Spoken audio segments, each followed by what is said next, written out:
Hello বন্ধুরা, welcome back to my Meera মিস্টাল video. সবাইকে স্বাগত জানাচ্ছি বন্ধুরা। তো এখানে মিষ্টি কুমড়োর পাতা আর কচুর শাকের পাতা বাটার রেসিপি দেখাবো আজকে তোমাদের, সেটাই দেখাচ্ছি। দেখো, তো এবার ধুয়ে বেছে সব কিছু নেওয়া হয়েছে। এবার কড়াইয়ে জল দিয়ে এটাকে ভাপ দিয়ে নিতে হবে, সেটা তোমাদের দেখাবো। তো তোমরা ভিডিওতে কন্টিনিউ থাকো। রেসিপিটা একবার করে খেয়ে দেখো, গরম ভাতের সঙ্গে পুরো জমে যায়, একেবারে মনে হবে এটা দিয়েই ভাত খাই। কচুর শাক আর মিষ্টি কুমড়ো পাতা মিক্স করে বাটতে হবে। কচু পাতা আর মিষ্টি কুমড়ো পাতা মিক্স করে বেটে খেতে কিন্তু দারুণ লাগে। সত্যি বলছি বন্ধুরা, একবার হলো বাড়িতে ট্রাই করে দেখো। ধুয়ে নিয়েছি, পাতাগুলো কিন্তু কুচাইনি, ঠিক আছে? এমনিতেই গলে যাবে, আর কুচানোর কোনো দরকার নেই, কোনো কারণ নেই। তো এবার ভাপ দিতে বসিয়ে দেওয়া হলো। এই যে এবার 5 মিনিট পরে ফিরবো। 5 মিনিটের মধ্যে ভাপ দেওয়া হয়ে যাবে, ওই 4-5 মিনিট মতো লাগবে। তো এই যে এই যে অনেকটা হয়ে এসছে, আর একটু ভাপ হবে, আর একটু হলেই হয়ে যাবে। এই যে নেড়ে ছেড়ে নিতে হচ্ছে, দারুণ লাগে। একবার হলেও এই রেসিপিটা, এই মিক্স বাটাটা, কচু পাতা আর মিষ্টি কুমড়ো মিক্স পাতাটা বেটে একবার খেয়ে দেখো। কালো জিরে, কাঁচা লঙ্কা সব কিছু দিতে হবে, আমি দেখাবো তোমাদের।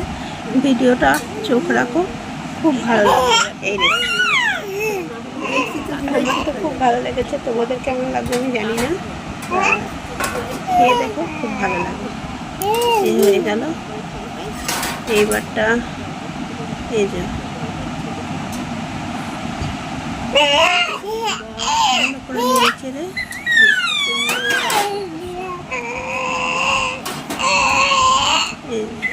সেদ্ধ হয়ে গেছে। এবার ঠান্ডা করে নিতে হবে, ঠান্ডা না করলে হবে না। ঠান্ডা হয়ে ভিডিও চোখে রাখা, দেখতে পারবে পুরো রান্নাটা। এবার এই যে দেখাচ্ছি তোমাদের। তো এই যে এবার কিন্তু ঠান্ডা দেওয়ার 5 মিনিট এরকম ঠান্ডা হয়ে গেলে তারপর দিচ্ছি দেখাচ্ছি তোমাদের। জল দিতে হবে তো, এই জল না দিলে হবে কী করে? সত্যি বলছি, একদম আমার বাড়িতে ট্রাই করে দেখি, খুব ভালো। ঠান্ডা হয়ে গেছে। দেখো, কাঁচা লঙ্কা, 4 কোয়া রসুন, 2 কাঁচা লঙ্কা দিয়ে আমি বাটবো। এই যে মিক্সি জারে বেটে নেবো। ঠান্ডা হয়ে গেছে। এই যে চিপে চিপে নিচ্ছি, চিপে জলটাকে ফেলে দিতে হবে, নাহলে কচুর পাতায় বিকতে কিন্তু গালা ধরে। আমি জলটাকে ফেলে দিচ্ছি চিপতে, কিছু মনেই হবে না যে কচু পাতার মধ্যে মিশিয়েছি, এতটাই স্বাদ লাগবে খেতে। তো সেটাই দেখাচ্ছি তোমাদের। তো পুরো ভিডিওটা দেখতে থাকো, খুব ভালো লাগবে রেসিপিটা। এই যে এইভাবে গরম ভাতের সঙ্গে কিন্তু দারুণ জমে যায় পুরো। ওই যে দিয়ে দিলাম, হালকা লবণে দিয়ে দিয়েছি, আর এর মধ্যে কালো জিরে কিন্তু দিয়ে দেবো। কালো জিরেটাও কিন্তু বেটে নেব। বাটা হয়ে গেছে, বাটা হয়ে গেল।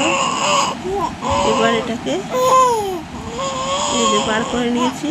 এবার এখানে তেলের উপরে তেল দিয়ে দিয়েছি, তেলের মধ্যে অর্ধেক শুকনো লঙ্কা দিয়ে দিয়েছি। আর কিচ্ছু দিতে হবে না বন্ধুরা। তোমার যদি ভিডিওটা ভালো লেগে থাকে, লাইক কমেন্ট শেয়ার করো, ঠিক আছে? দেখো, শেয়ার করতেও টাকা লাগে না, লাইক করতেও টাকা লাগে না, আমার চ্যানেলকে সাবস্ক্রাইব করতেও টাকা লাগে না, কিন্তু অনেকে করে না, ঠিক আছে? আর এইভাবে করে খেয়ে দেখো, খুব ভালো লাগবে। দেখো, চ্যানেলটি সাবস্ক্রাইব করে পাশে থাকবে, আমার ভিডিওটা সবার আগে পাওয়ার জন্য নোটিফিকেশনটা অন করে রাখলে দেখতে পাবে, সবার আগে ভিডিওটা পৌঁছে যাবে। আমি এখন রোজই ভিডিও ভালো হয়তো ভিডিও আপলোড করতে পারি না, কিন্তু চেষ্টা করি। এই রেসিপিটা একবার হলেও বাড়িতে ট্রাই করে দেখো বন্ধুরা, সত্যি বলছি, একদম গরম ভাতের সঙ্গে জমে যাবে।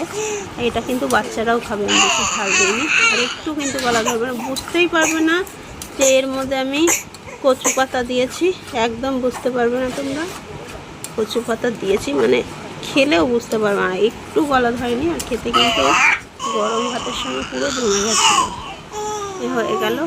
এই যে এবার কিন্তু এর মধ্যে অনেক কিছু দিতে হবে, এখনও কিন্তু হয়নি। আমি এটা বাড়িতে একাই খাবো, আর আমার একটু শাশুড়ি মা খাবে। তো আমার বড় খেয়েছিল, খুব ভালো লেগেছে বলেছি। এই পাতা বসাটা খেতে দারুণ লাগে, কিন্তু সবাই বাড়ির সবাই আনন্দ করে খেয়েছে, তার জন্য তোমাদের সঙ্গে শেয়ার করলাম বন্ধুরা। তো এই যে এখনও কিন্তু হবে, এটা নেড়ে নেড়ে কিন্তু জলটাকে পুরোটা শুকিয়ে ফেলতে হবে একদম, তাহলে কিন্তু বাটাটা আরও বেশি ভালো লাগবে খেতে।